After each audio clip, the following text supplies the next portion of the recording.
Do you know the main drawback of Hyundai cars in India? If you guessed safety, then you're right. But now, the Hyundai Verna has come through and got a 5-star rating in the Global NCAP. This makes it the 5th car in India to score a perfect 5-star rating, joining the likes of Skoda Slavia, Kushaq, Volkswagen Virtus and Taigun. And that's not all. The Hyundai Verna has been tested as per Global NCAP's newer, more stringent norms that only came into effect in 2022.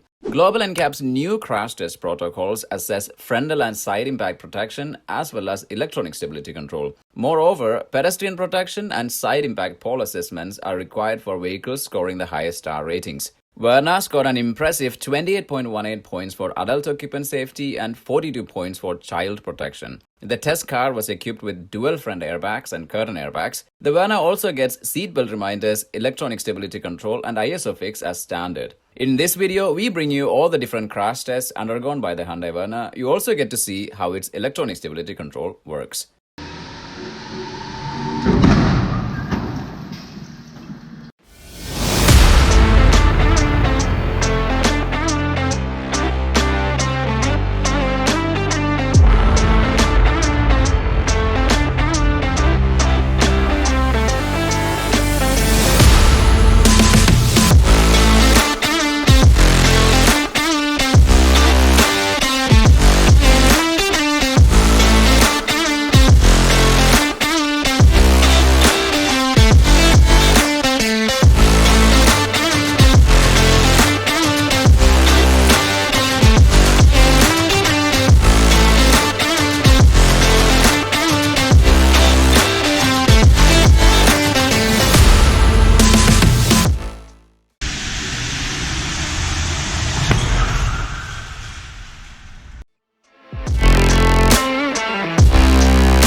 So, what do you think of this new achievement? Does it make the Verna more attractive for customers now? Let us see your thoughts in the comments below. See you all again with another video, and until then, drive safe. Adios.